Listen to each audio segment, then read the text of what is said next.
오늘 우리에게 주시는 말씀을 다 같이 보겠습니다. 사도행전 사무엘상 20장 18절에서 42절까지 보겠습니다.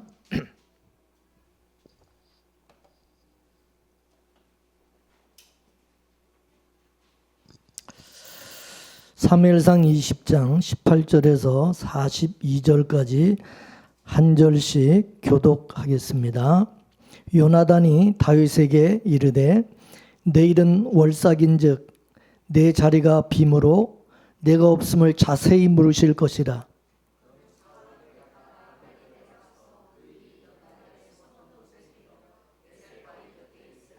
내가 관역을 쏘려 함같이 살 셋을 그 곁에 쏘고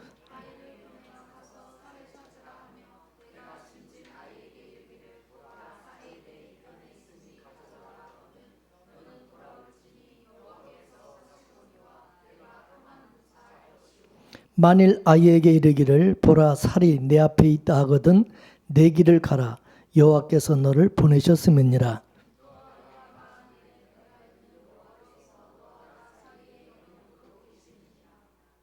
다윗이 들에 숨으니라. 월삭이 되매 왕이 앉아 음식을 먹을 때에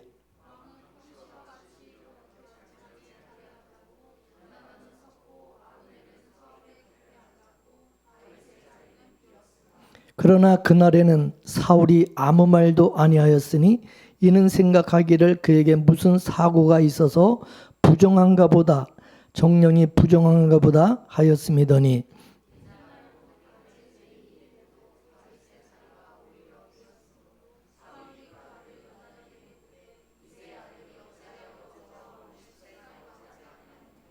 요나단이 사울에게 대답하되 다윗이 내게 베들레헴으로 가기를 간청하여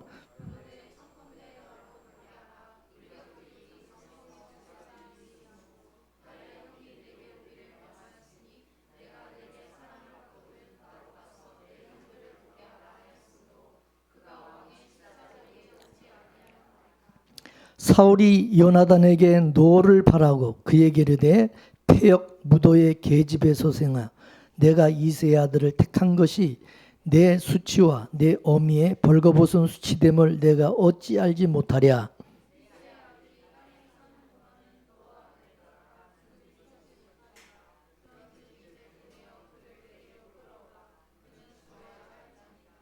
요나단이 그 붙인 사울에게 대답하여 가로되 그가 죽을 일이 무엇이니까 무엇을 행하였나이까.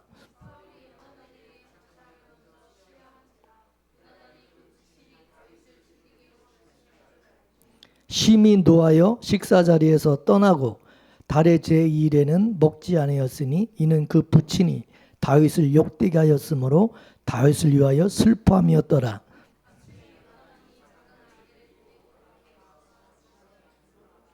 아이에게 이르되 달려가서 나의 쏘는 살을 찾으라 하고 아이가 달려갈 때에 요나단이 살을 그 위로 지나치게 쏘니라.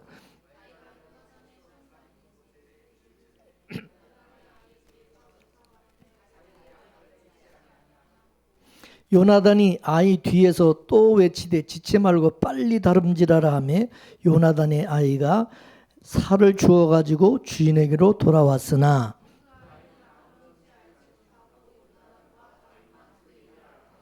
요나단이 그 병기를 아이에게 주며 이르되 이것을 가지고 성으로 가라.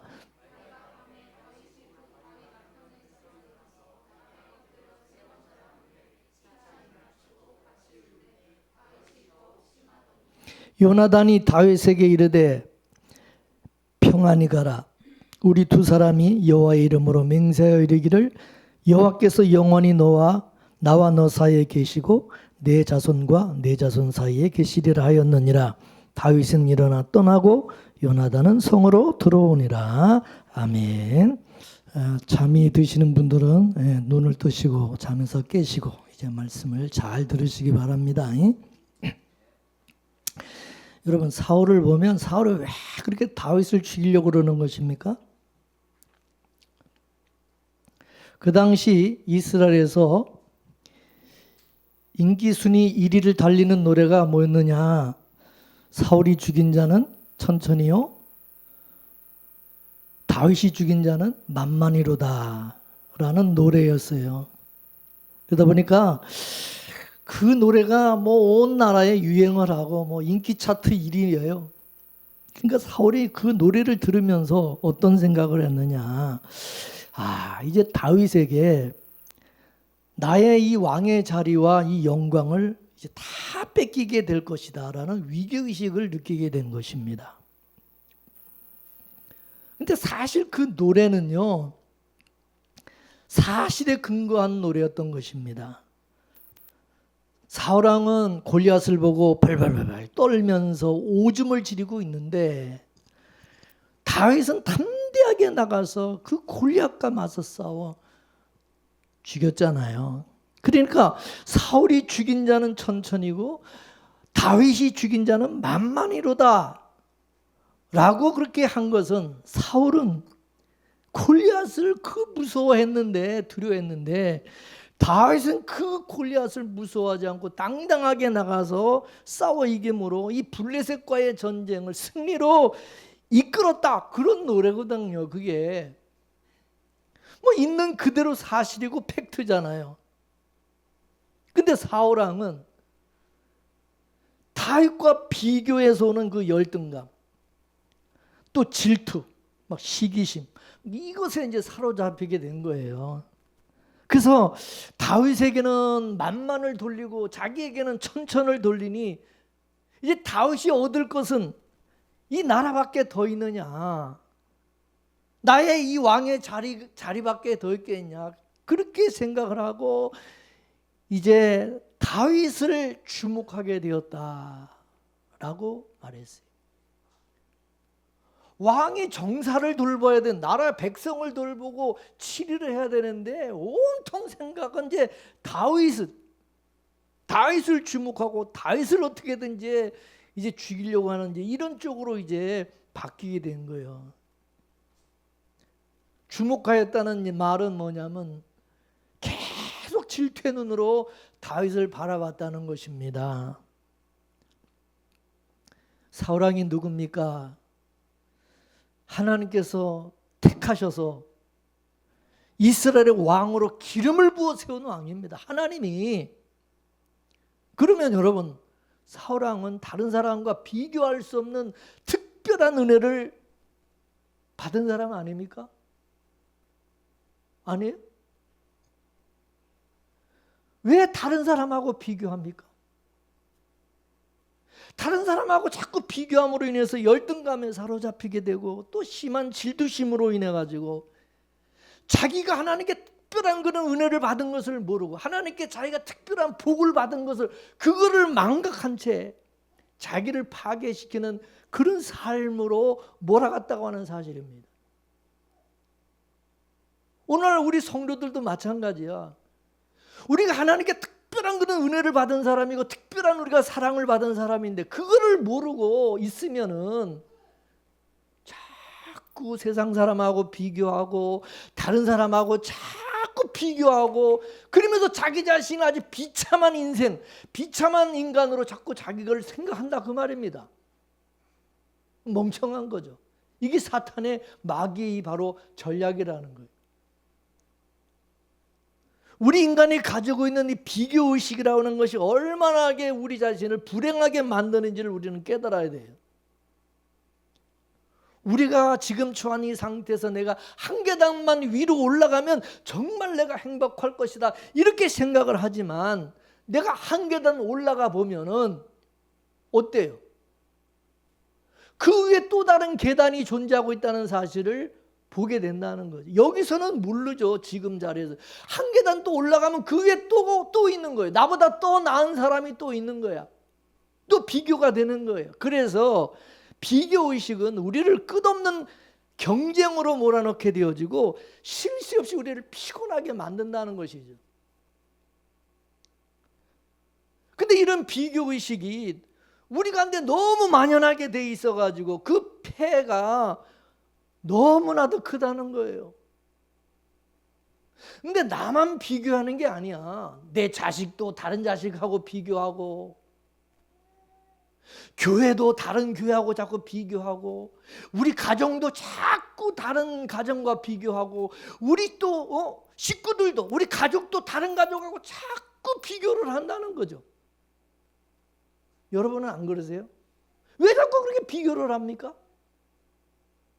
남보다 조금 더 넓은 집에 사는 사람, 나보다 더 큰 차를 타는 사람, 나보다 학벌이 더 좋은 사람, 그 사람과 비교를 하면서 나도 저 사람보다 더 낫기 위해서 애를 쓰는 것이, 그러다 보니까 결국 그 비교의식 속에서 참 만족을 얻지를 못하는 거예요. 왜냐? 우리는 나보다 더 많이 가진 사람을 우리는 또 만나게 되기 때문에 그런 것입니다. 내가 여러분 삼성그룹의 이재용 회장이 되면 내가 비교하는 사람이라면 또 비교 안 되겠어요? 우리나라에서는 내가 최고 갑부를 하더라도 또 미국이나 세계에서 또 갑부들과 또 비교할 거 아니냐 이거지.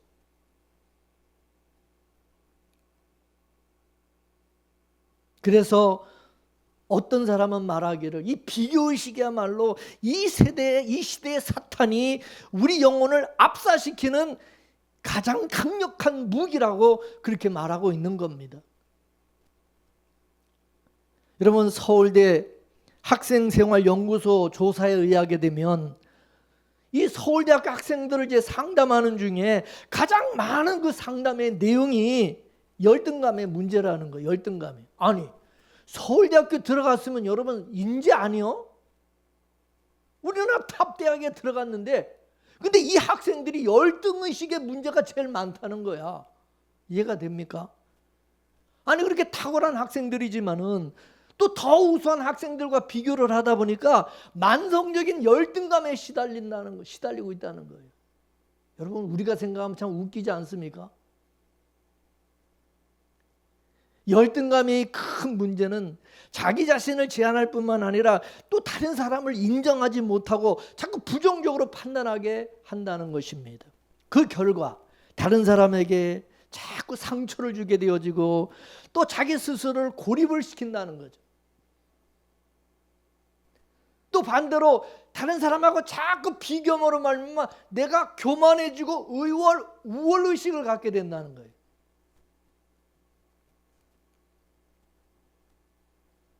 고린도전서 12장 21절에 보면은 눈이 손들어 쓸데없다고 그러고 머리가 발들어 너는 쓸데없다고 구박하는 그런 모습이 성경에 나오고 있어요.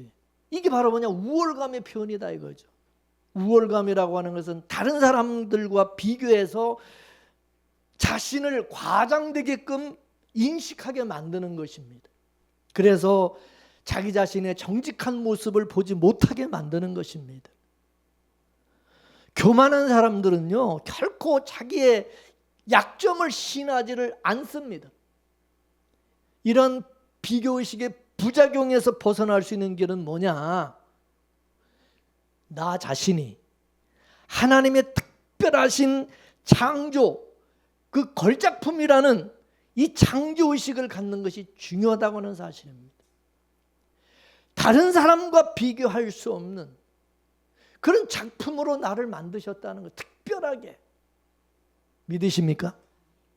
여러분, 구원이 뭔지 아십니까? 구원은 하나님이 보시기에 심히 좋았더라로 회복되는 거예요. 할렐루야. 구원이 뭐라고요? 하나님이 보시기에 심히 좋았더라로 하나님이 나를 회복시켜 주시는 거예요. 그래서 예수 그리스도 안에서는 차별이 없어. 비교할 수 없는 은혜를 우리가 있게 되는 거예요. 믿습니까? 하나님은 각자에게 필요한 은사를 주시고 사명을 주시고 직책을 주시고 역할을 주셔서 하나님께 영광을 돌릴 수 있도록 그렇게 만드셨고, 그러기 위해서 우리를 이 세상에 보내주신 거예요. 믿습니까?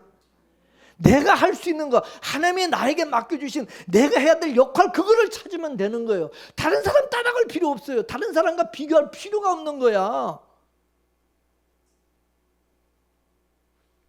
그러면 우리는 각자가 서로 다 다르다는 그 차이를 알아야 돼. 이 차이를. 같을 수가 없어요. 디모데후서 2장 20절에서 21절까지 말씀을 보겠습니다. 시작. 큰 집에는 금과 은혜 그릇이 있을 뿐만 아니요 나무와 질그릇도 있어 귀 쓰는 그릇도 있고 천이 쓰는 그릇도 있나니 그러므로 누구든지 이런 것에서 자기를 깨끗하게 하면 귀 쓰는 그릇이 되어 거룩하고 주인의 쓰심에 합당하며 모든 선한 일에 예비함이 되리라. 할렐루야. 근데 여러분, 우리 사람들은 질그릇이 되기를 원해요? 나무 그릇이 되기를 원해요? 은그릇과 금그릇이 되기를 원해요? 예? 금수저 되기 원하죠. 흙수저보다 다 금수저 되기 원하잖아요. 예? 왜? 그게 더 가치 있어 보이니까, 귀해 보이니까. 그러나 여러분, 하나님은 뭐라고 말씀하시냐? 재질이 중요한 게 아니다. 그 그릇이 깨끗하냐 깨끗하지 않느냐가 중요하다는 거예요. 믿습니까? 너는 금이다, 너는 은이다, 그런 식으로 서로 싸우고 경쟁하고 비교하고, 여러분, 그거는 비성경적인 것입니다. 하나님은 예수의 피로, 예수 그리스도의 피로 죄 사함을 받고 깨끗하고 거룩한 성도가 되었느냐 안 됐느냐, 이거를 보신다는 사실입니다. 믿습니까? 그래서 예수 그리스도 안에서 예수 그리스도의 피로 깨끗함을 얻은, 죄의 씻음을 받고 거룩한 성도는 차별이 없는 거야. 다 똑같은 거야. 누가 더 낫고 못 낫고가 없는 거예요. 여러분, 차별하지 마세요. 교회 안에서도 뭐 목사님은 나보다 더 훌륭하고 나보다 더 낫고 나는 뭐 그보다 훨씬 더 저 밑에, 뭐 이런 식으로 생각하는 사람들이 많이 있어요. 저와 여러분과 여러분 다른 거 하나 없어요. 목사라서 제가 여러분보다 더 귀하고 더 깨끗하고 거룩하다고 생각하세요? 아니에요. 똑같아요. 똑같이 여러분의 나나 예수 그리스도의 피로 깨끗함을 얻은 죄 사함을 받은 사람인 거예요. 믿습니까? 우리는 비교하면서 살기 위해서 이 땅에 태어난 사람들이 아닌 것입니다. 또 남들에게 내가 자랑하고 우월의식을 갖기 위해서 또 내가 존재하는 것도 아니에요.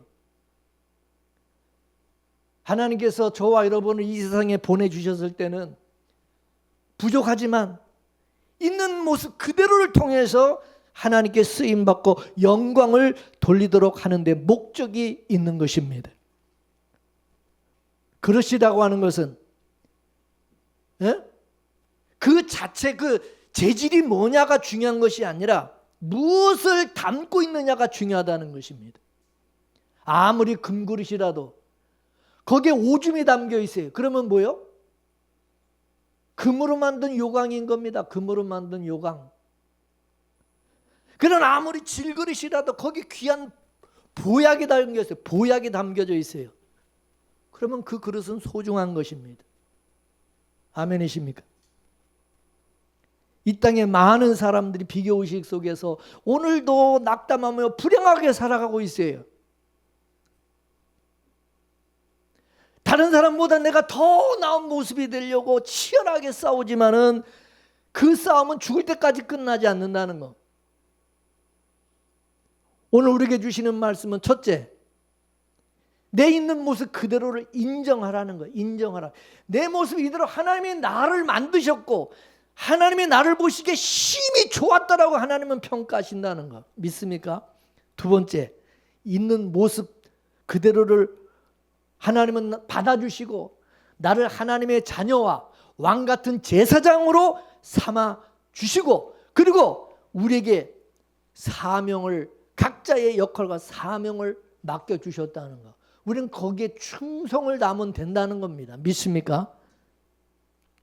왜 이스라엘 백성들이 여러분 광야 40년 동안에 왜 하나님께 감사할 줄도 모르고 맨날 불평하고 그렇게 불행한 삶을 살았습니까?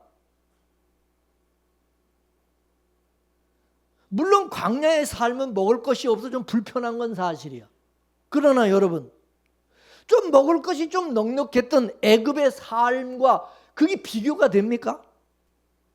지금 광야에서는 자유로운 삶이잖아. 근데 애굽에 있을 땐 노예다, 노예.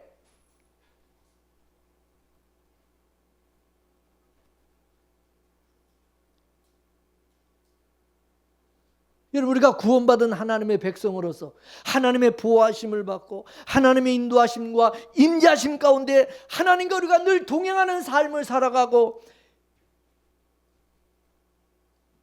근데 여러분, 애굽에서, 저 세상에서 마귀의 종로로 타며 율법 아래에서 종로로 타며 살아가던 그 삶과 지금의 우리가 예수 그리스도 안에서 살아가는 이 삶과, 여러분, 그 비교가 됩니까 이거?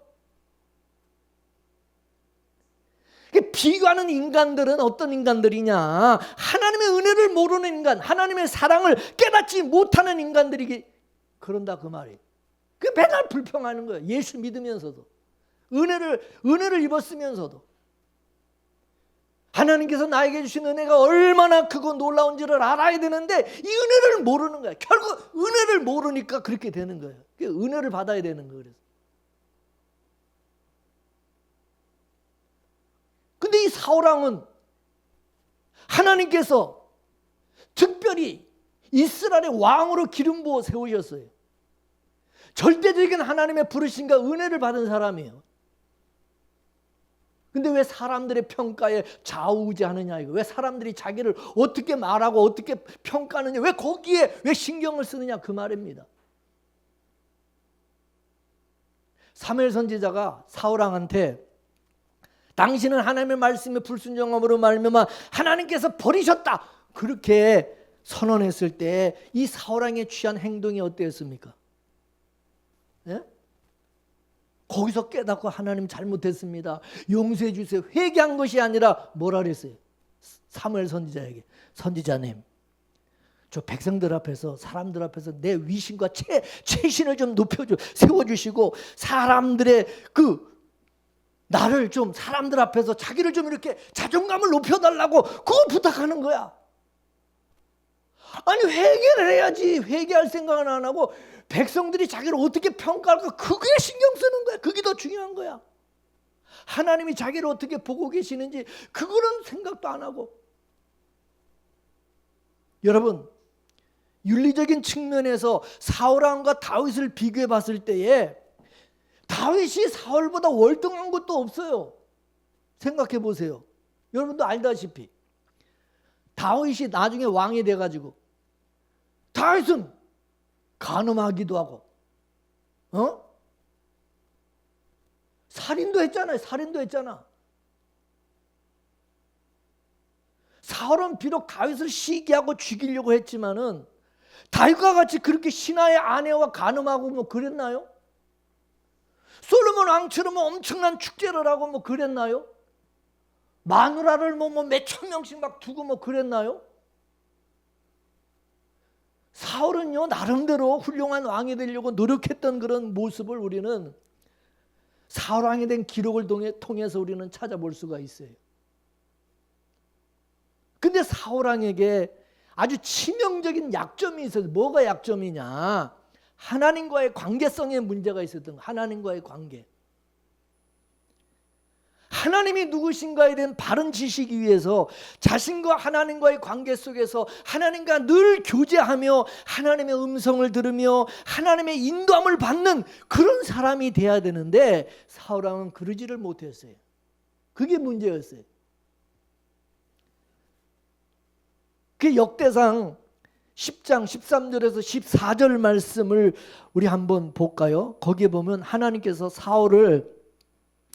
이 사울이 왜 죽었는지, 하나님께서 왜 사울왕을 죽였는지 그 이유를 말씀하고 있어요. 다 같이 읽어보겠어요. 시작. 사울의 죽은 것은 여호와께 범죄였습니다. 저가 여호와의 말씀을 지키지 아니하고 또 신접한 자의 가르치기를 청하고 여호와께 묻지 아니하였으므로 여호와께서 저를 죽이시고 그 나라를 이새의 아들 다윗에게 돌리셨더라. 아멘. 여러분, 이 사울왕이 하나님께 버림받고 죽임을 당한 이유가 뭡니까? 먼저는 뭐예요? 하나님께서 그를 택해서 이스라엘의 왕으로 세워주셨는데 이놈은 하나님의 말씀을 따르지 아니하고 또 지키지도 않고 지 마음대로 하는 거예요. 그래서 하나님께 묻지도 않는다. 하나님께 묻지도 않는다는 거예요. 하나님께 묻지도 않으니까 하나님의 말씀을 듣지도 않는 거지. 사울왕은 지 생각으로 자기 열심을 가지고 때로는 뭐 하나님 앞에 거창하게 뭐 제사도 드리고 막 그럽니다. 제사도. 또 신접한 자나 박수 무당 이런 사람들을 전부 이 이스라엘 경내에서 다 쫓아내고 막 그러는 열심도 있었어요. 그리고 또 전쟁터에 나가서 하나님의 이름으로 막 맹세를 하는 듯 막 종교적인 막 열정도 막 보여주었어요. 그에게 있어서는 그냥 어려울 때, 힘들 때, 위급할 때 하나님 앞에 제사 드려주면 그 하나님께서 제사를 받으시고 자기의 복을 주시고 기적을 일으켜 주시는 그런 하나님일 뿐이요. 그런 하나님. 예. 자기가 아쉬우면 하나님 앞에 가서 이제 예배 드리고 뭐 이렇게 하고 그래서 뭔가 이렇게 거래를 한 하나님과 거래를 해서 뭔가 이렇게 대가를 이제 바라는 하나님을 이용해 먹는 하나님을 이용하는 그런 신앙. 지 마음대로 지 생각으로. 하나님의 뜻은 모르고 하나님의 생각은 그거는 없어. 열심히 제사만 잘 드려주면 하나님은 그냥 가만히 그냥 얻어 잡수시고 그냥 자기한테 복만 주면 된다 이거. 자기 그냥 소원만 들어주면 된다는 식이야. 그러니까 하나님 앞에 순종하지 않는 거지. 지 멋대로 지 멋대로 예수 믿는 거야. 지금으로 말하면 지 멋대로 예수 믿는 거야. 신앙생활 하는 거야. 나 교회 나가주잖아. 나 주일 잘 지키고 11절 잘 드리고 내가 봉사 잘해 주잖아. 그럼 복 줘야지. 뭐 이런 식이야. 나 기도 열심히 하잖아. 우상 숨기듯이 우상 섬기듯이 자기 필요에 따라서 종교적인 제사나 의식을 통해서 하나님의 도움을 받고 하나님 이용하려고 하는 그 결과 그의 말년에 하나님의 뜻을 알 수가 없어가지고 어떻게 했느냐. 자기가 이스라엘 경내에서 다 쫓아냈던 그 무당 신접한 자들 그런 사람들에게 찾아가가지고 물어보는 거예요. 어떻게 될 것인지. 점치는 거죠. 무당한테 가서.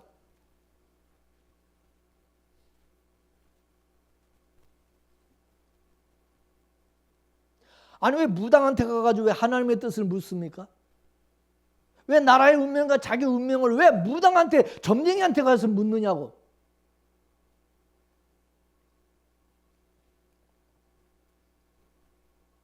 그래서 끝내는 전쟁터에서 죽고 만 것입니다. 물어보겠습니다. 여러분은 예수 믿고 나서 여러분의 운명이 어떻게 될지 아십니까? 여러분 팔자가 어떻게 돼요? 모르세요? 그럼 무당 찾아가세요. 가서 점쟁이 집에 한번 가보세요. 그럼 점쟁이가 알려줄 거예요. 내가 누차 얘기하잖아. 예수 믿으면 우리가 예수 믿고 나면 우리 팔자가 무슨 팔자로 바뀐다고? 예수 팔자로 바뀌는 거 몰라? 우리는 예수 운명으로 바뀌어졌어. 예수 안에서. 뭐 그게 궁금해? 궁금해? 500원만 줘봐. 내가 가르쳐줄게.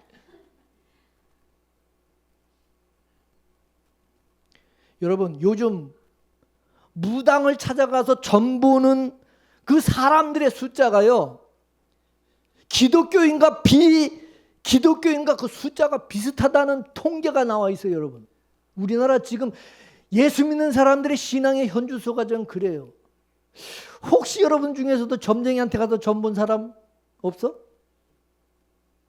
예? 무당 찾아가는 사람 없어 혹시?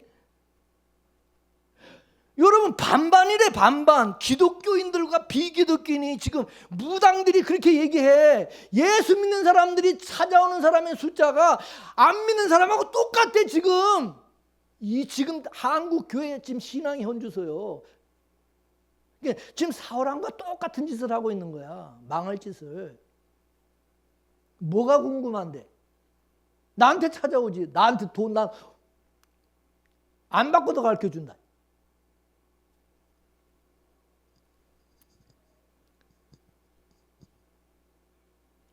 근데 다윗은 이 사울왕과 비교해서 하나님과 늘 인격적인 관계 속에서 하나님의 모든 것을 하나님께 물어보는 자세를 가져 하나님께 매사에 물어보는 자세로 살아가는 사람이었어요. 그래서 다윗이라는 사람을 우리가 윤리적으로 본다면 다윗도 우리와 같이 범죄하기도 하고 실수도 하고 그랬어요. 근데 다윗에게는 영성이 있었다는 겁니다. 그는 자기 계획을 가지고 무언가를 하기에 앞서 반드시 하나님께 물어봐서 하나님께 반드시 물어봐요. 여러분, 다윗이 나중에 하나님의 성전을 지으려고 그러잖아요. 자기가 하나님의 성전을 짓고자 자기 마음의 소원을 품었을 때에 여러분, 이 다윗이 그냥 자기 생각대로 그냥 하나님 앞에 무조건 그냥 막 성전을 막 지었나요? 아니면 나단 선지자에게 물어봤습니까? 물어봤어요? 안 물어봤어요? 그냥 자기 열심과 자기 생각으로 막 그냥 하는 게 아니라 물어보는 거야. 나단 선지자한테 내가 하나님의 성전을 지어야 됩니까? 질까요 말까요? 근데 하나님이 짓지 말라고 그러잖아. 네 아들 솔로몬 때 짓고 너는 아니라고. 하나님이 넌 짓지 말라고.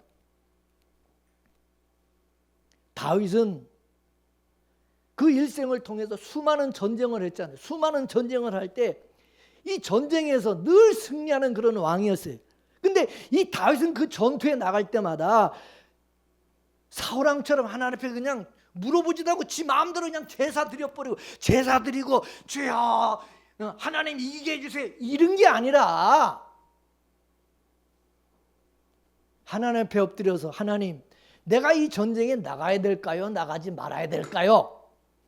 또 내가 이 전쟁에 나가면 내가 어떻게 해야 될까요?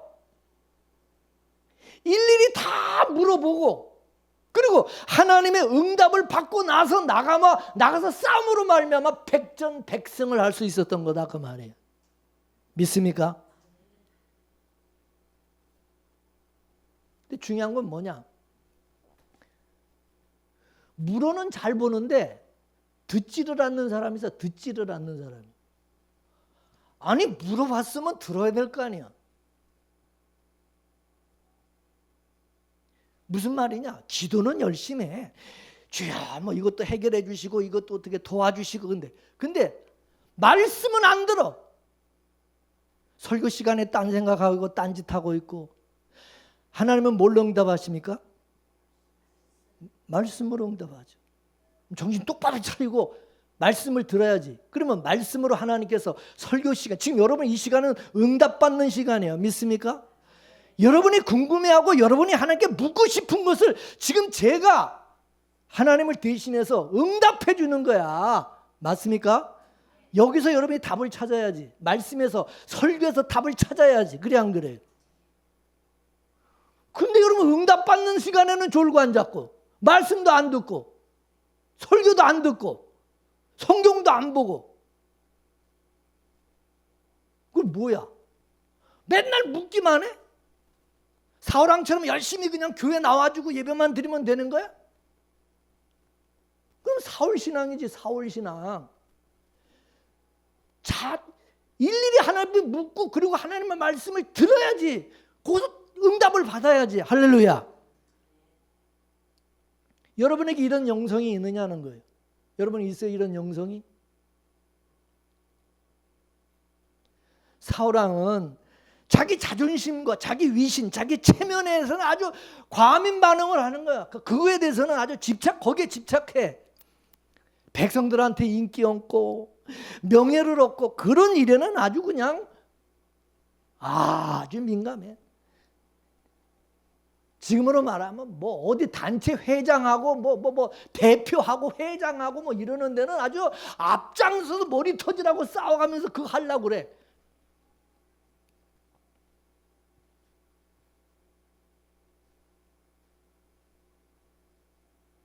근데 하나님께 순종하고 하나님의 마음에 내가 하나님의 마음에 합한 자가 되고 하나님의 마음에 드는 자가 되려고 하는 데는 신경 안 써.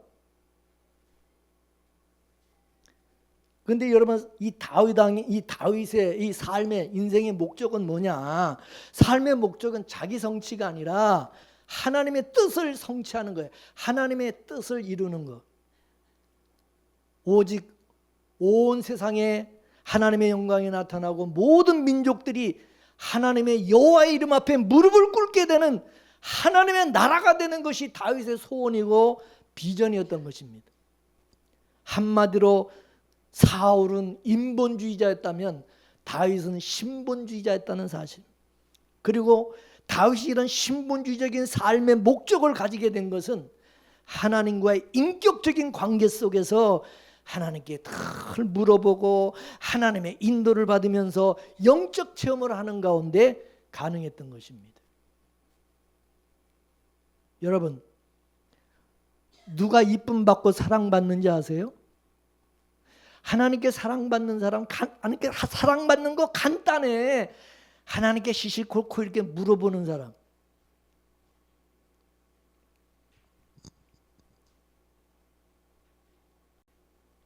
여러분 선생님한테, 여러분 이제 교수님한테 사랑받는 비결 가르쳐줘?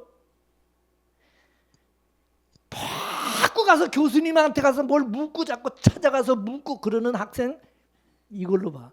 최고야. 이쁨 받아.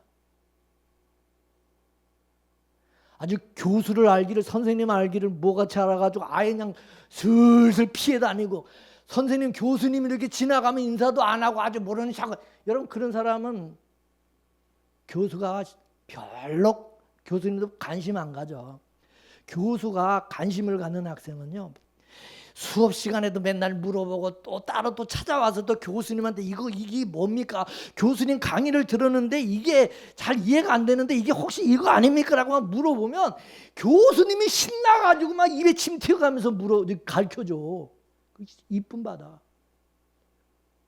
목사가 제일 좋아하는 성도가 어떤 사람인지 알아요? 바로 그런 성도요.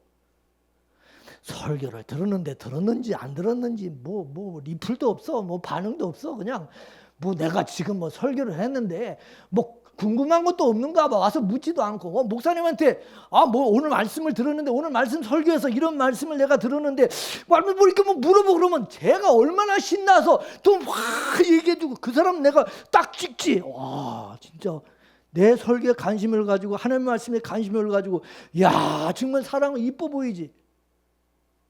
근데 목사님을 그냥 슬슬 피해가면서 뭐 나한테 죄진 것도 아닌데 그냥 나를 멀리하면서 물어보는 것도 없고, 맨날 그냥 뭐 물어보는 건 쓸데없는 것만 물어봤었고, 그러면 여러분 그 이쁘 가서 생각해봐. 그래 하나님이 다윗을 이뻐하지 않을 수가 있어요? 매사에 그렇게 자꾸 와서 묻고, 지 마음대로 할 수도 있는데 맨날 묻고, 이거 어떻게 하면 됩니까? 어떻게 할까? 그러는데 여러분 하나님 얼마나 이뻐하세요. 여러분도 마찬가지예요. 누가 여러분한테 자꾸 와가지고 이렇게 물어보고 그러면 여러분 얼마나 이쁜지 아세요? 인정을 해준다는 거예요. 자기를, 하나님을, 나를 인정해 주는 거고 하나님을 내가 인정해 드리는 거야. 자꾸 하나님 앞에 묻는 것은. 그래야 안 그래? 그래 안 그래요? 맞잖아요. 하나님이 인정해 드리는 거야. 근데 왜 하나님께 안 물어봐? 왜 다 잘 알아? 내가 다 잘해? 내가 그렇게 똑똑해요? 그러면서 무슨 하나님의 인도를 받는다 그래? 무슨 하나님의 인도를 받아? 지 마음대로 나는 나의 길을 가리라지. 하나님 간섭하지 마세요. 나는 나의 길을 갈 겁니다. 묻지도 말고 따지지도 마세요. 그렇게 나가면 여러분 하나님이 이뻐하겠어요? 이 다윗과 사울 왕의 이 삶의 이 비교, 일생의 한번 비교를 해보면은 거기서 차이가 나는 거야. 다윗은 하나님께 항상 열려있는 마음을 가지고, 열려있는 사람이죠. 하나님께 열려있는 사람. 사울 왕은 하나님께 딱 닫혀있는 사람. 닫혀있는 사람. 여러분 어떻습니까? 하나님에 대해서 열려있어요? 닫혀있어요? 교회에서는 조금 열려있는데 일주일 동안 세상에 나가서 살 때는 딱 닫혀놓고 하나님과 주님 딱.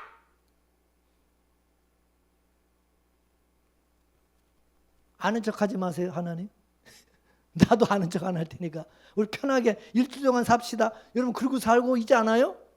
간섭하지 마세요. 신경 쓰지 마세요. 나도 신경 안 쓰니까. 나도 하나님 일주일 동안 살면서 관심을 안 가질 테니까 하나님도 나한테 관심을 가지지 마세요. 여러분 그러고 있지 않아요?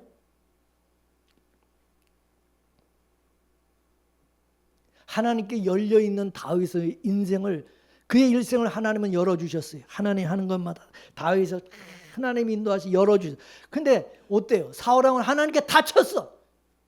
하는 것마다 열려야 닫혀요. 안 돼. 맨날 다치는 거야. 하나님께 닫혀 있다 보니까 그의 인생이 파멸로 끝나고 만 거야. 파멸로. 여러분 그걸 깨달아야 되는 거예요.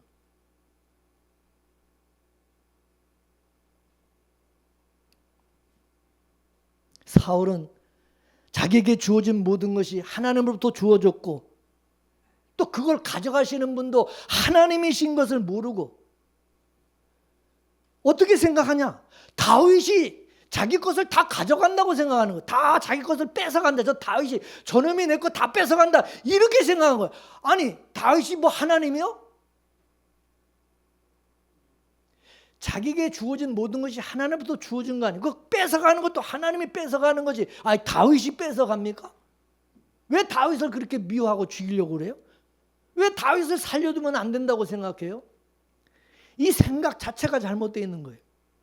이 신앙 자체가 잘못되어 있는 거예요. 여러분 아무리 다윗이 실제로 다윗이 사울 왕의 그 왕권을 뺏으려고 아무리 그런다 하더라도 여러분 하나님이 허락해야 돼? 허락해야 돼? 안 돼요? 하나님이 허락하지 않으면 안 돼. 다윗이 못 뺏어. 하나님이 허락해 줘야지 뺏지 어떻게 뺏어? 하나님의 주권에 달린 거 아닙니까? 하나님의 주권에 달렸는데 왜 다윗이 뺏어간다고 생각하냐 이거예요. 예? 그래서 오늘 보면 31절을 보세요. 31절에 보면은 자기 아들 요나단에게 뭐라고 그러냐. 다 같이 읽어볼까요? 시작. 이세 아들이 땅에 사는 동안은 너와 내 나라가 든든히 서지 못하리라. 그런즉 이제 보내어 그를 내게로 끌어오라. 그는 죽어야 할 자니라.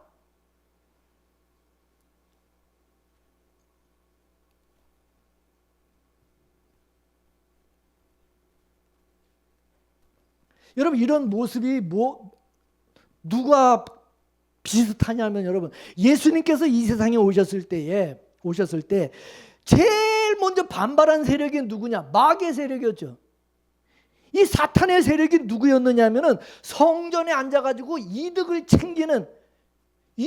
취하고 있는 종교꾼들이었어요. 그들이 바로 대제사장, 바리새인, 서기관, 율법사들. 예? 그러니까 이 사람들은 어떻게 예수님을 미워하고 그냥 죽이려고 한 그런 사람들이잖아요. 다 누구 계열이냐? 사울왕의 계열이지. 사탄의 세력에 속한 사람들. 근데 요나단은 다윗을 미워한 게 아니라 다윗을 엄청 사랑했어요. 자기 마누라보다 더 사랑했어요. 그러면 요나단에게 너는 왜 그렇게 다윗을 좋아하고 다윗을 그렇게 사랑하냐 그렇게 물으면 여러분 이 요나단이 뭐라고 그럴까요? 따라하세요. 그냥 다윗이 좋아. 그냥 좋아. 나는 다윗이 그냥 좋아. 여러분 사람을 좋아하고 사랑하는 것은 여러분 이게 그러잖아. 천생연분이라고. 이게 눈에 이게 콩깍지가 씌고 한 것도 이게 하나님이 그 마음을 사랑하는 마음을 줘야 되는 거예요. 그죠? 세상에 세고 센 사람들 중에 왜 그 사람을 그렇게 좋아하고 사랑하냐고. 그 다 하나님이 그 마음을 주셔서 그런 거예요. 그거 어쩔 수 없는 거예요. 좋아하는 거는. 근데 너 왜 이렇게 얘를 좋아하냐고 물어보면은 여러분 그냥 좋은데 어떡하냐고. 좋은데 그걸 뭘 물어봐. 이유를 물어보겠어요. 여러분에게 물어보겠어요. 여러분 왜 예수님이 좋으세요? 여러분 왜 예수님 그렇게 사랑하십니까? 왜? 왜 그래요? 그냥 좋아요? 그냥 좋아요? 예수님 그냥 좋으세요? 예수님 싫어하는 사람한테 물어봐. 당신은 왜 예수님이 당신한테 뭐 해코지한 것도 없는데 왜 예수를 그렇게 싫어해요? 그럼 물어보면 그 사람을 뭐라 그러게 가요? 나 그냥 싫어. 나 그냥 예수 믿는 것들 다 싫고 그냥 나 예수 나 싫어. 그래 안 그래요? 그 사람들은 그래요. 그냥 싫대. 이상하게. 이유도 없어. 그냥 싫대.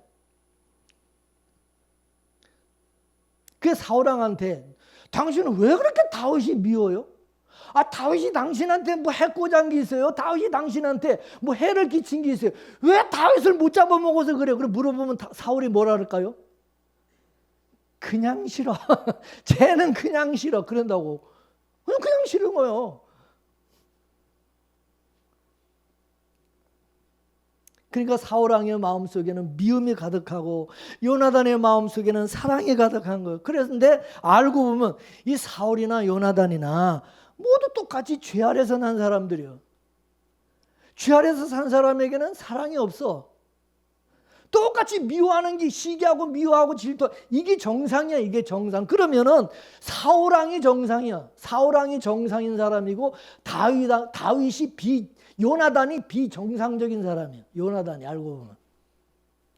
그러면 요나단은 왜 그렇게 비정상적인 사람이 되었을까요? 하나님의 은혜로 그렇게 된 거야. 하나님이 그렇게 만드신 거야. 할렐루야. 그 요나단은요, 자기 왕권까지 다 자기가 왕권을 계승받을 왕자잖아. 황태자. 자기가 왕자인데 그 왕권을 다윗한테 다 승계해주고 왕의 자리까지 다 다윗에게 다 내어줘. 다 줘. 그러니까 여러분, 사울왕의 눈에, 아버지 눈에는 요나단이 어떻게 보일까요? 아버지 눈에 요나단은 어떻게 보여? 등신 바보 천치로 보이는 거지. 저 등신 저 바보죠. 우리가 이 사울과 다윗을 영적으로 보면은 사울은 옛사람을 상징하고 다윗은, 요나단은 새 사람을 상징한다고 볼 수 있어요. 이 옛사람은요, 예수를 싫어해요. 하나님 싫어해요. 근데 새 사람은 예수를 사랑해요. 예수를 좋아해요. 성령으로 거듭나잖아요. 우리가 예수 믿고 성령으로 거듭나면요, 본능적으로 예수를 좋아하게 돼 있어요. 예수를 사랑하게 돼 있어요. 그거는 어떻게 할 수 없어요. 근데 왜 예수를 사랑하지 않느냐? 왜 예수를 그렇게 싫어하느냐? 그거는 그 사람이 거듭나지 않았기 때문에 그런 거예요. 주님으로부터 은혜와 사랑을 받은 사람은요, 그냥 전적으로 주님을 사랑하게 돼 있어요. 예수님 좋아하게 돼 있어요. 교회 나오는 게 좋아요. 그거 희한해요. 예배소서 5장 2절 말씀을 보겠습니다. 예배소서 5장 2절 말씀 시작. 그리스도께서 너희를 사랑하신 것 같이 너희도 서로 사랑 가운데 행하라. 요한복음 13장 34절 시작. 새 계명을 너희에게 주노니 서로 사랑하라. 내가 너희를 사랑한 것 같이 너희도 서로 사랑하라. 할렐루야. 하나님의 은혜와 사랑을 받은 사람은 어떻게 해야 한다? 사랑하게 돼 있다는 거예요. 사랑하게 돼 있다는 거예요. 미워하는 게 아니라 사랑하게 돼 있다는 거예요. 내가 하나님께 받은 사랑을 가지고 다른 사람을 사랑하게 돼 있어요. 근데 하나님께 받은 것이 없는 사람은 줄 것도 없어. 내가 받은 게 있어야지. 내가 하나님께 뭐 은혜를 받든지 사랑을 받아야 뭐 내가 다른 사람한테 뭐 사랑도 베풀고 은혜도 베풀고 할 거 아니야. 내가 용서를 받은 게 있어야 다른 사람을 내가 용서할 수 있을 거 아니야. 내가 하나님께 받은 것이 아무것도 없는 사람은 줄 것도 없어.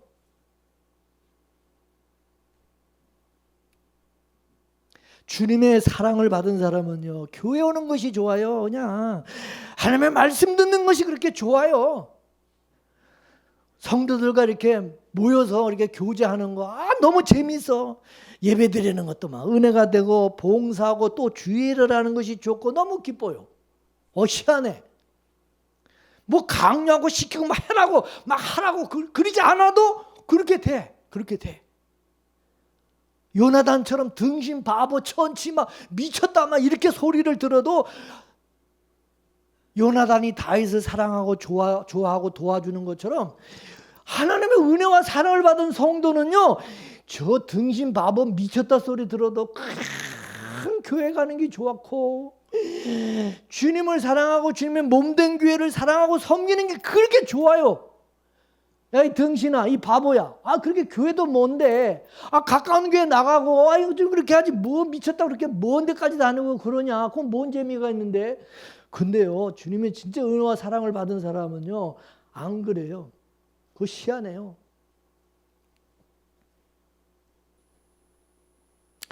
지금 사울은 육의 눈으로 다윗을 보니까 경쟁자로 보였어요. 근데 아들 요나단은 다윗을 영의 눈으로 보니까 다윗이 어떤 사람으로 보이냐? 자기 집안을 살려줄 구주로 보이고 왕으로 보이는 거예요. 왕으로 다윗이. 그래서 자기 왕권을 다 다윗에게 이양하고 다윗이 왕이 됐을 때에 자기한테 인자를 베풀어 달라고 그러고 여호와께서 너의 모든 대적을 이 지면에서 다 끊어버리실 때에 내 인자를 내 집에 영영이 끊어버리지 말아 달라고 부탁을 하는 거야. 인자를 베풀어 달래 자기 집안에. 그러니까 사울왕이 다윗을 보는 눈과 이 요나단이 다윗을 보는 눈이 완전히 달라. 여러분 우리도 마찬가지야. 우리가 예수를 어떤 눈으로 봐요? 인간의 눈으로 보면 예수가 누구예요? 목수의 아들이에요. 목수의 나사렛 저 시골에 촌동네 목수의 아들 그러잖아요. 근데 우리가 영의 눈으로 예수님을 바라보면 예수님이 누구로 보여요? 나를 구원하기 위해서 하나님이 보내주신 구원자로 보이죠. 맞습니까? 나의 생명과 나의 인생과 나의 모든 것을 다 그래서 우리는 예수님에게 맡겨드리는 거예요. 예수님을 의지하고 예수님이 나의 주인이고 나는 예수님의 종으로 살기를 원하는 거죠. 근데 세상 사람들은 그렇게 예수님을 봅니까? 여러분 세상 사람이 지나가는 사람한테 예수가 어떤 사람입니까? 물어보면 그 사람들은 그렇게 안 봐요. 저 이스라엘의 먼 나라에 저 십자가에 그거 비참하게 못 박혀 가지고 그거 죽은 사람 아니요? 우리는 예수님이 나의 구주고 나의 왕으로서 그분에게는 모든 것을 다 맡겨드려요. 내 인생을 내가 책임지는 것이 아니라 이제는 주님이 나의 모든 인생을 다 책임져 주시. 그러니까 우리는 두렵지가 않아. 불안하지가 않아. 우리는 수고하고 무거운 짐을 지고 옛날에는 살아갔는데 지금은 예수 안에서 쉼을 얻는 거예요. 쉼을. 안식을 얻고 평안을 얻는 거죠. 근데 그 쉼이라는 건 이 세상에서도 얻는 쉼이지만 장차 우리가 하나님의 나라에 가서 영원히 쉼을 누리는 것도 의미하는 것이다 이거죠. 우리가 예수님과 연합을 한다는 것은 뭐냐? 예수님과 함께 멍에를 같이 맨다는 뜻입니다. 같이 멍에를. 그럼 우리는 예수님과 자연히 동반자가 되는 거예요. 그러면은 내 문제가 누구 문제가 돼? 예수님의 문제가 돼요. 내 짐이 누구 짐이냐? 예수님의 짐이야. 같은 지금 동반자로 같은 짐을 지고 가니까 똑같이 지금 이게 누구 책임이야? 예수님의 책임이 되는 거야. 그러니까 예수님은 뭐냐? 내가 네 짐을 같이 져줄게. 내가 너 동반자가 같이 멍에를 지어줄게. 지금 그러는 거야. 그러니까 어떻게 해요? 내 짐이 옛날에는 무거웠는데 지금 가벼워진 거야. 예수님 같이 져주니까. 그래서 예수님이 나의 멍에를 매라고 그러는 거야. 나의 멍에를 같이 매자는 거예요. 그러므로 우리는 주님의 종으로 사는 게 얼마나 편한지 몰라. 그래서 사도 바울은 항상 자랑하잖아. 나는 예수 그리스도의 종이라고. 나는 예수 그리스도의 종된 사도. 종이라는 것은 자기 인생이 없어요. 자기 인생. 자기가 책임질 것도 없어. 자기 인생에 신경 쓸 거 하나 없어. 주인이 다 알아서 하니까. 그래서 항상 따라서 주 안에서 항상 기뻐하라. 범사에 뭐하라? 자족하며 살아라. 범사에 감사. 오늘 본문에 보면 이제 월삭이 됐대. 월삭이 뭐냐? 월삭은요 매달 초하루 그 달의 첫 번째 날을 의미합니다. 근데 이 날은 유대력에 보면은 루시 호데시라고 부르는 특별한 절기예요. 절기. 그래서 이 월삭은 11조처럼 첫 번째 것을 하나님 앞에 드린다고 하는 그런 개념으로 이 월삭을 지켜왔어요. 그래서 월삭이 되면요 이제 가족들이 다 한 자리에 모여서 하나님께 제사를 지내고 식사하는 거예요. 식사. 우리나라 이제 추석 되면 여러분 추석 명절 되면 다 식구들 모여서 하나님 앞에 가정 예배 드리고 그다음에 이 식사 같이 하고 그러잖아요. 똑같은 거야. 그러면 이제 그렇게 다 같이 이제 모였을 때 이제 아버지가 어른이 이제 그 아버지가 식구들이 이제 앞에서 자기가 경험한 하나님에 대해서 이제 얘기를 하는 거예요. 그럼 그 하나님을 배우는 거예요. 그러니까 아버지는 하나님에 대한 뭔가 경험이 있어야 돼. 그래야 뭐 전할 게 있을 거 아니야. 하나님에 대해서 얘기하고 뭐 전할 게 있을 거 아니야. 그래서 구약에 보면 아버지는요 하나님 대리자예요. 하나님 대리자. 그래서 아버지는 계시 전달자이기 때문에 부모를 공경하지 않는 자 어떻게 한다고 했어요? 부모를 공경하지 않는 자 어떻게 한다고? 예? 돌로 쳐 죽이라는 거예요. 돌로 쳐 죽이라는 거예요. 하나님의 계시의 전달자예요, 이 아버지는. 그래서 부모를 공경하고 그 아버지 부모에게 순종하고 공경해야 된다는 거예요. 하나님 대리자이기 때문에. 이같이 월삭이 되면은 이제 그 식사 자리에 다 참석을 해야 되는데 다윗이 거기 참석을 하지 않은 거야. 다윗이 사울왕의 사위잖아, 사위. 그리고 군대 장관이고. 근데 요나단이 다윗에게 월삭의 그 식사 자리에 참여하지 말고 너는 저 들판에 가가지고 3일 동안 숨어 있으라는 거예요. 숨어 있으라. 내가 3일 동안에 아버지 동태를 살펴가지고 내가 너한테 알려줄 테니까 거기 숨어 있으라는 거예요. 첫째 날에 다윗이 이제 식사 자리에 안 나왔어요. 참석하지 않았어요.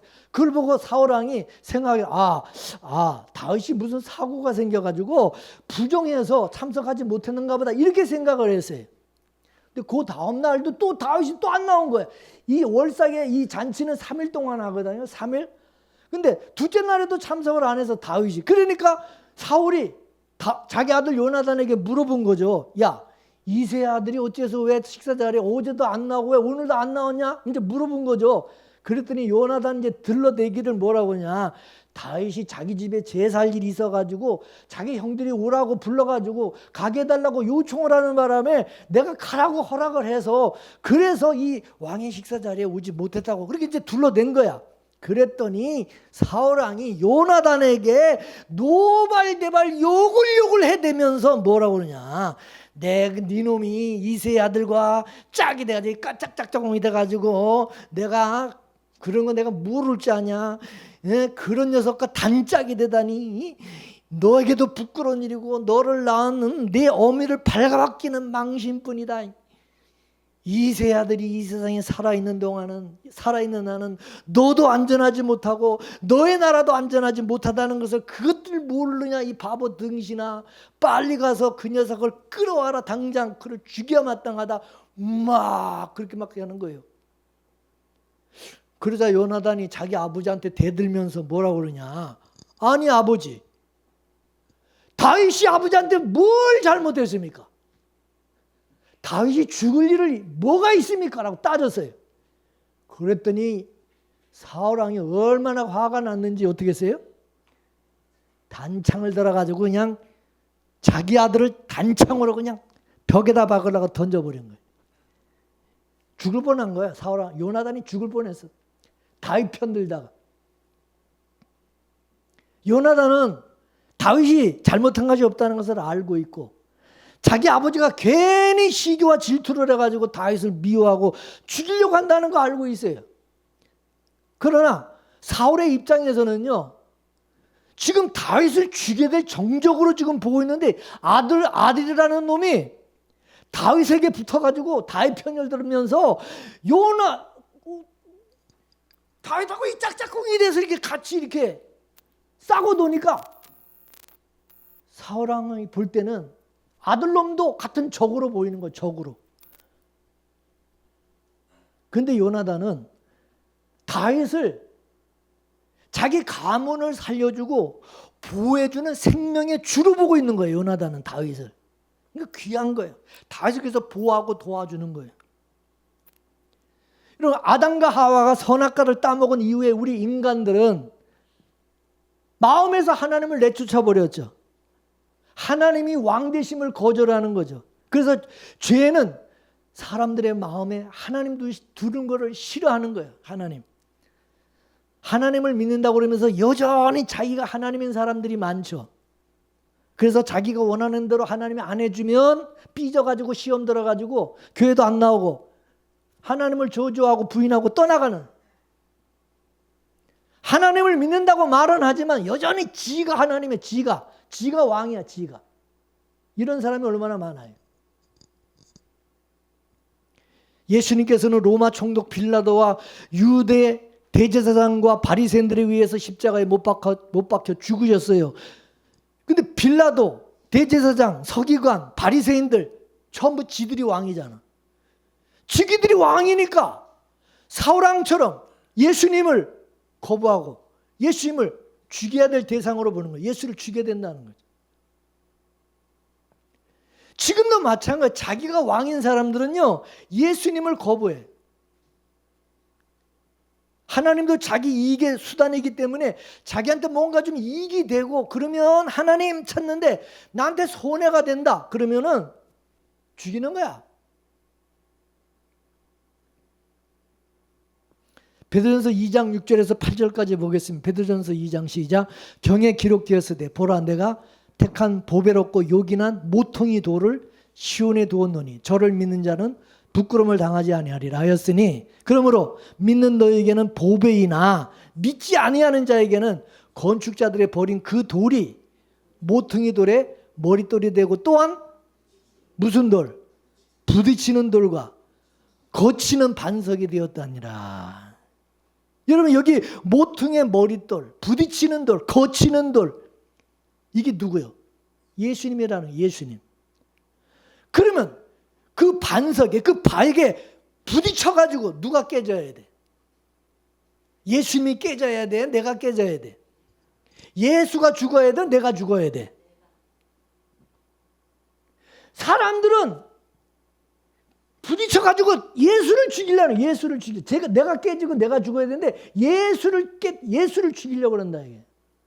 내가 깨지고 내가 죽는 것이 하나님의 은혜죠. 그 걸림돌에 걸려서 내가 넘어지는 것이 은혜예요. 은혜. 내가 걸려 넘어지는 것이. 그러나 물론 인간적으로 내가 깨지고 내가 여러분 걸려 넘어지고 이 아픔이죠. 나한테는. 세상적으로 보면 부끄럽고 비참한 것이지만은 그러나 그것이 뭐냐? 생명의 길이라는 거지. 모래 위에 지은 집은 빨리 무너져야 돼? 안 무너져야 돼? 모래 위에다 지은 집 빨리 무너져야 돼? 안 무너져야 돼? 빨리 무너지는 것이 복이죠. 왜? 빨리 무너져야 그때 비로소 반석 위에 신령한 집으로 다시 세워지게 된다는 사실입니다. 믿습니까? 무너지지 않으면 반석이신 예수 그리스도 위에 신령한 집으로 세워질 수가 없는 거야. 거기 세워지는 사람들은 전부 무너진 사람들이야. 다 무너진 사람들. 내가 깨지고 내가 죽어야 돼. 내가 무너져야 되는 거예요. 그래야 예수 그리스도 위에 내가 반석에 내가 세워지게 되는 거예요. 믿습니까?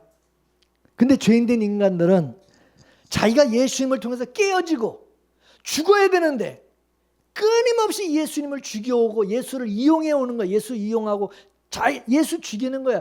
예수를 죽여야 자기가 왕노릇 할 수 있으니까, 지 마음대로 할 수 있으니까, 예수를 죽여야 자기들의 권세와 폭력으로 세상을 주무를 수 있으니까, 예수를 죽여야 자기들의 체제를 공고하게 할 수 있으니까 끊임없이 죽이는 거예요. 2000년 전에 유대인과 로마 사람들이 예수님을 죽인 것이 아니라 오늘도 여전히 수많은 사람들이, 수많은 그리스도인들이 예수님을 죽이고 있는 거야. 예수를 죽이고 있어요. 따라서 나는 사울왕처럼 예수를 미워하고 예수를 죽이는 그런 편에 서 있지 않는지, 아니면 요나단과 같이 예수 그리스도를 나의 주, 나의 왕으로 모시고 섬기는 그런 편에 내가 서 있는지를 여러분 보라는 것입니다. 어떻든 사울이 다윗을 죽이로 결심한 것을 요나단이 알았어요. 아, 우리 아버지가 다윗을 아주 죽이려고 작정했구나. 그걸 알고 나니까 가만히 있을 수 없죠. 그 다음날 요나단이 자기 작은 아이를 데리고 다윗이 거기 숨어있는 그 가가지고 정한 시간에 이제 아이에게 내가 쏜 활을 가서 주워와라. 그리고서는 그 아이 머리로 탁 쏘가 주워오라고 그러죠. 그러니까 아이가 그 쏜 활을 가서 주워오려고 막 달려가는데 그때서 뒤에서 요나단이 이제 뭐라 그러냐? 야, 화살이 네 앞에 있잖아, 앞에. 그러니까 지체하지 말고 빨리 다름질해라. 그 얘기는 다윗은 뭘로 들어요? 우리 아버지가 너 죽이려고 하니까 빨리 도망가라. 그걸로 듣지. 그 신호야 그게. 그걸 이제 다윗은 숨어있다. 그걸 이제 그 말로 이제 들은 거죠. 근데 이 아이는 몰라 뭐지 이게 뭔지. 그냥 가서 다윗 화살 주워가지고 이제 갖다 주니까 야, 너 이거 가지고 이제 집에 가. 너 집에서 저 성으로 들어가. 그게 아이가 성으로 들어간 뒤에 다윗이 그 숨어있던 바위에서 이제 나와가지고 다윗이 요나단에게 엎드려 고맙다고, 감사하다고 고맙다고 절언한 후에 둘이 서로 입 맞추고 같이 울면서 펑펑 둘이 울면서 그리고 이별을 해. 둘이 이제 거기서 이제 이별을 하게 되었다는 거죠. 이와 같이 다윗이 3일 동안 바위에 숨어 있다가 바위에서 나와가지고 이제 요나단과 이별을 하고 떠나잖아요. 둘이 이제 떠나는 이것은 마치 뭐와 같으냐? 예수님께서 사흘 동안 무덤 속에, 여러분 이스라엘의 무덤은 바위 속이야. 바위.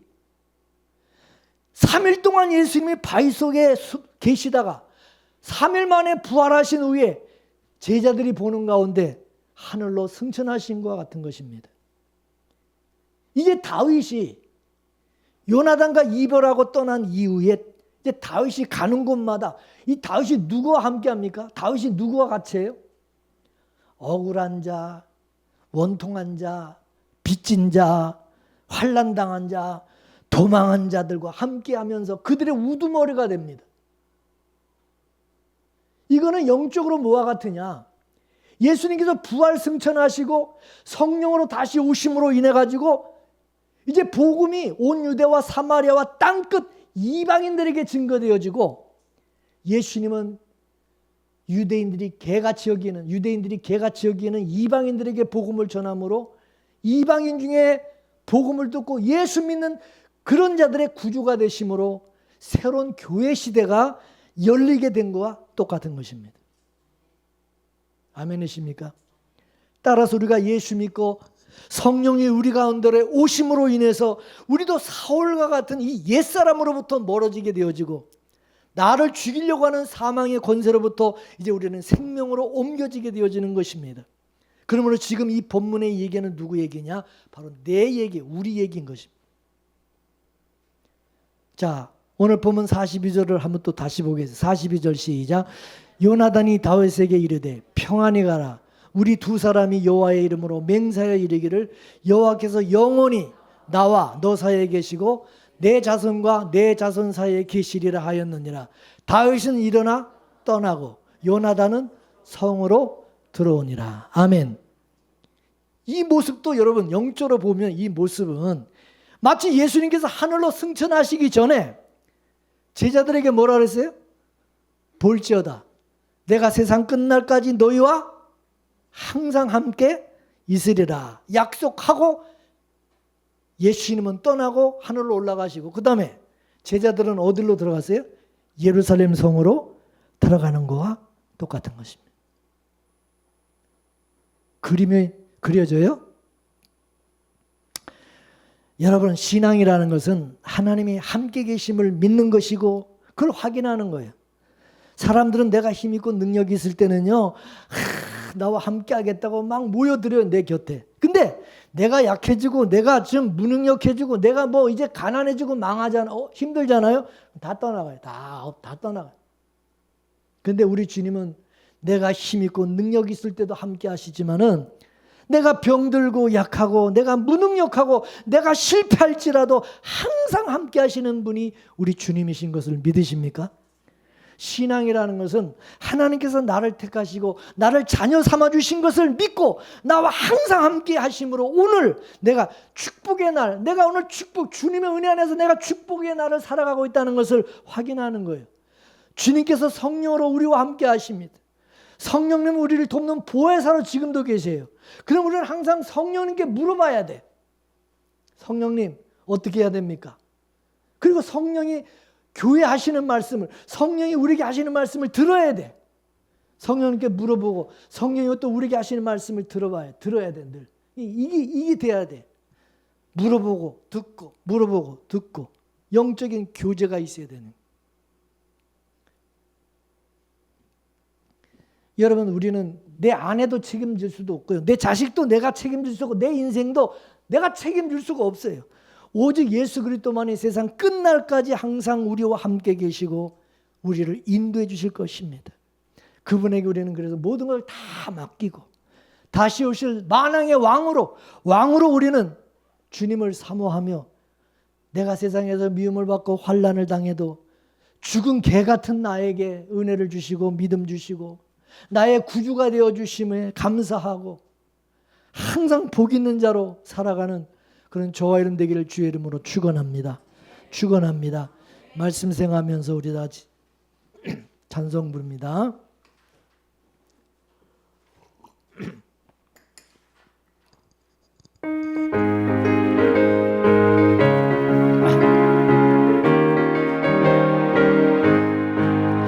내가 매일 기쁘게 순례의 길 행함은 주의 팔이 나를 안보함이요 내가 주의 큰 복을 받는 참된 비결은 주의 영이 함께함이 아멘. 성령이 계시네 할렐루야 함께하시네 좁은 길을 걸으며 밤낮 기뻐하는 것 주의 영이 함께함이라 전에 죄에 빠져서 평안함이 없을 때 예수 십자가의 그물로 그 발 아래 엎드려 참된 평화 얻음은 주의 영이 함께함이 아멘. 성령이 계시네 할렐루야 함께하시네 좁은 길을 걸으며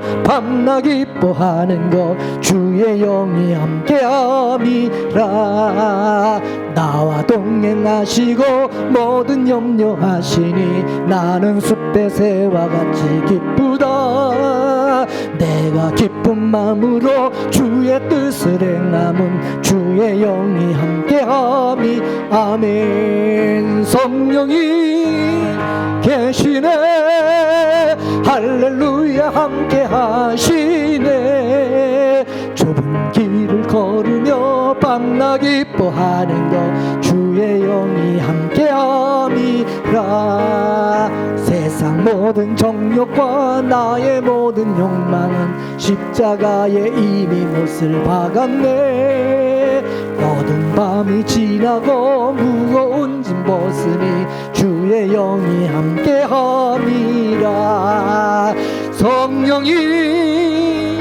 계시네 할렐루야 함께하시네 좁은 길을 걸으며 밤낮 기뻐하는 것 주의 영이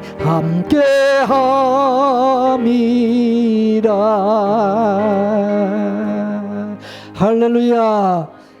기도하겠습니다. 하나님, 많은 사람들 중에 나를 택하여 주시고 이 죄인된 죽은 개 같은 나를 주님의 자녀 삼아 주시고 하나님의 거룩한 백성 삼아 주신 이 비교할 수 없는 절대적인 은혜를 우리에게 베풀어 주신 것을 잊지 않는 죄들 되게 하여 주옵소서.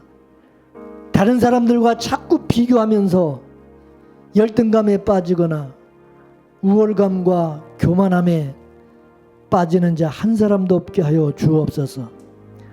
예수 그리스도 안에서 차별할 수 없는, 비교할 수 없는 은혜를 우리가 받아싸웠고 보배가 되시는 예수 그리스도께서 지글과 같고 흙수저와 같은 내 안에 계셔서 존귀하고 보배로운 하나님의 거룩한 자녀 삼아 주신 것을 감사드립니다.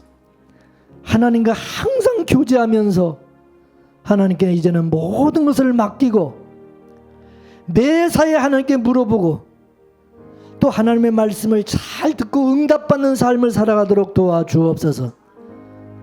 내 뜻이 아니라 내 맘대로가 아니라 내가 원하는 대로가 아니라 하나님의 뜻이 나를 통해서 이루어지기를 항상 구하는 자가 되게 하옵소서. 뿐만 아니라 그리스도와 연합된 자로서 모든 무거운 짐, 내 인생에, 내 가정에, 내가 하는 사업과 일의 모든 짐을 다 주님이 같이 지고 동행하고 있다는 사실을 잊지 말게 하여 주옵시고, 항상 그리스도의 종으로 살아가게 하시고 내가 주인으로 내가 왕으로 사는 일이 없도록 도와주옵소서. 그리스도 안에서 이제는 내가 죽게 하시고 날마다 내가 깨지고 예수께서 내 안에 사시는 역사가 있게 해주시고 세상 끝날까지 항상 함께 하시고 인도해 주시는 가운데 다시 오실 만왕의 주님을 맞이하고 영원히 주님과 더불어 왕노로 탈 수 있는 우리 모든 성도들이 다 되게 도와주옵소서. 예수님의 이름으로 기도 올려옵나이다. 아멘.